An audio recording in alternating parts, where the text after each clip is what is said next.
My journals are about a gangster who lived in the 20s and the 30s named Johnny Mistretta.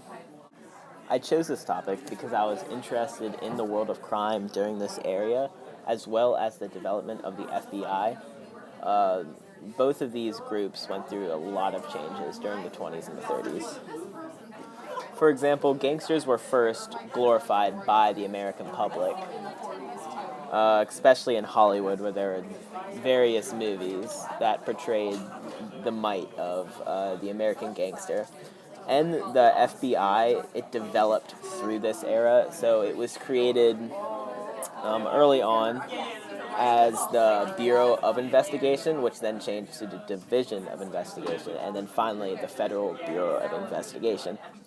So my character, Johnny Mistretta, he really experiences a lot of ups and downs during his life that relate a lot to the American public at the time. For example, in the 20s, his group is flourishing during the era of Prohibition. They're making a lot of money, such as the American people who are living luxurious lifestyles. But then when the Great Depression hits, everything starts to turn sour, as does the lives of simple American people.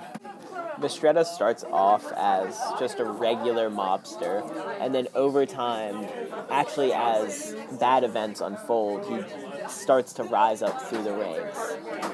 This occurs when his boss is captured by the FBI. And also, Mistretta was a war veteran from the First World War.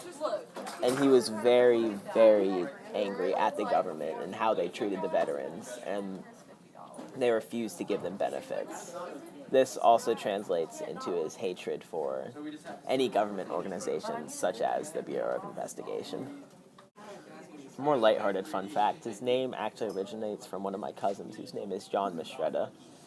And as I was thinking of various names that I could call my character, when this came to mind, I thought it was a pretty good basic Italian name that would work well with mobsters during this time. When I was creating the story, I encountered the problem of finding out how the invasion of Poland relates to my character. So what I did, instead of directly relating it to Mistretta, I decided to just take the stress of the world and what they were feeling at the time and just translate it on to my character.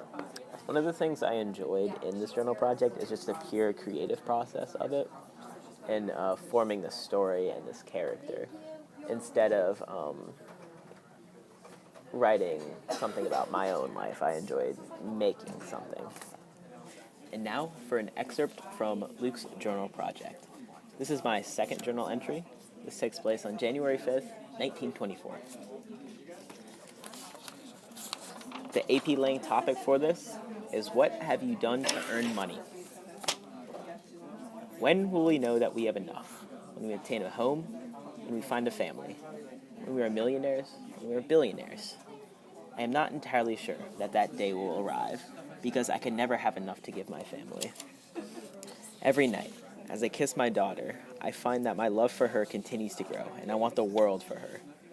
I worry that our home is too small for her, and our clothes are not elegant enough, so I will work longer and harder in order to give her all she could ever desire. Prohibition has resulted in good business. The boss man has flipped this group on its head since Volstead came and turned us into a pure bootlegging operation. Past loan sharking and two-bit robberies give us mere pennies in comparison to our current profit. The people like their booze and clearly were not willing to give it up because of a signed piece of paper kept in Washington. I, however, am sure not to touch any sort of liquor because I have seen respectable men squander their earnings night after night and then return to a broken home. The ladies from the Temperance Society call it the devil's poison, and in the hands of an empty man, it can fill him up with more sorrows that leave a larger cavern in his soul than when he was sober. Nevertheless, I do not get attached to the buyers, only the money they give back. Feeding poison to reckless partiers and poor souls is worth what it gives in return.